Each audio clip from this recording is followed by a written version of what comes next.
Hello out there, comic book lovers. It is Friday. So you know that means I'm doing my Friday night reviews. I am going to take three comics from the previous Wednesday, so the three what I thought were the best, and do a review of them. And then I'm going to take the one that I liked the least. Doesn't necessarily mean that it's bad, but it's the one that I liked the least. And check it out.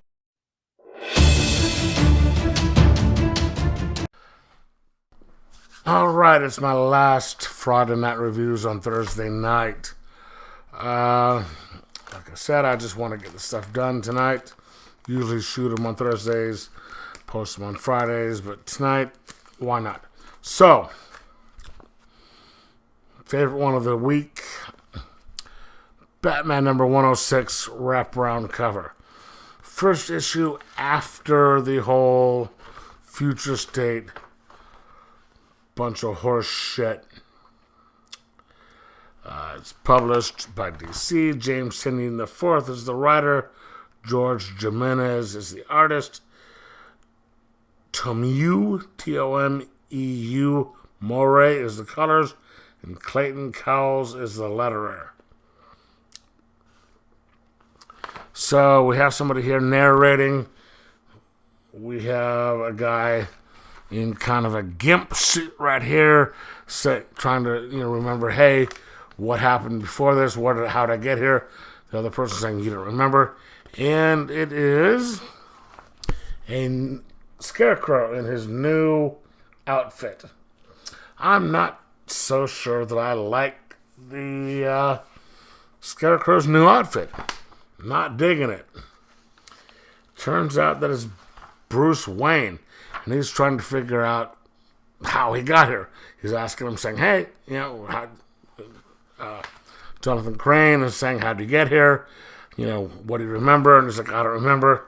So, time jump back into the past. You have old Gotham with the new Batmobile. You have Batman chasing a new group of people called the Unsane Gang. And he is talking to Barbara Gordon, who is back to being Oracle. And she's just like, hey, you got to be careful. They're passing on information about the new modifications in the car, since he doesn't have, the original Batcave anymore. He doesn't have access to all the other stuff. So he has to be careful of what he has. He's pulling certain things out of the car to make it go faster. So, they're passing on that information, and he's going after the Unsane Gang, who have just kidnapped another multi-millionaire. So you're finding out there's been all these people who are being kidnapped and held hostage by this group, and he's following after them, and it looks like Batman is going to be overwhelmed, and all of a sudden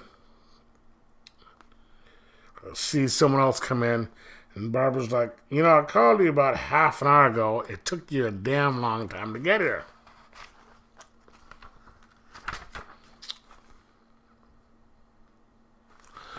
Ghostmaker shows up. Now remember, the Ghostmaker is working with Bruce now.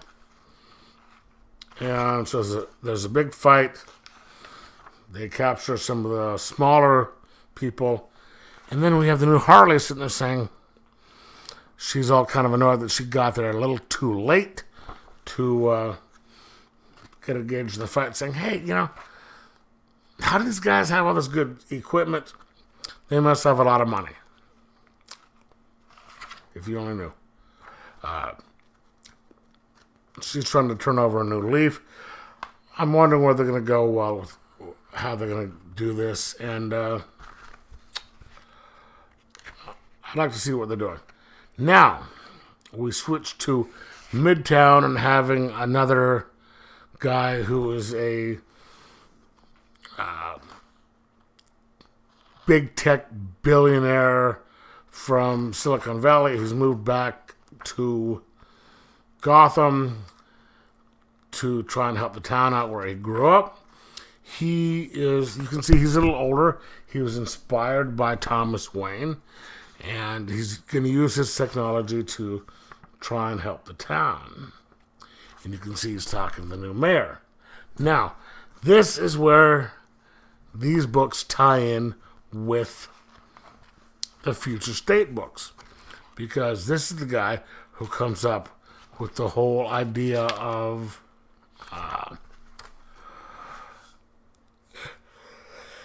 the private force to take care of the superpowers where the police couldn't. The ones that in the next Batman in the future state that they're fighting against. They became like this totalitarian group, like with Protector 1 and all that stuff. So this is where it actually came from. Now the mayor doesn't seem to be too happy with it, but we all know that eventually it'll get passed. And then we switch over to another part of Gotham where it is a reporter is coming in to try and talk to Bruce Wayne in his new house, because he doesn't have a Wayne Manor anymore, and he's talking to his neighbor who's like, yeah, Bruce Wayne is a dick. He probably doesn't even know who I am. Then you find out Bruce knows exactly who he is. He's just playing up the part, and he's talking to somebody, and now you finally find out what Ghostmaker looks like. I think this is the first time you actually see what Ghostmaker looks like without his mask on. And they practice. And boom! It sets up for the next issue. I'm not going to show you what the finale is, because I think that's a pretty good thing. Now, they do have a slight, small story at the end of this book where it deals with Damian and Talia. Damian goes back to Talia. We find out that he's not the Robin anymore. He's got a new outfit, and this new outfit sucks.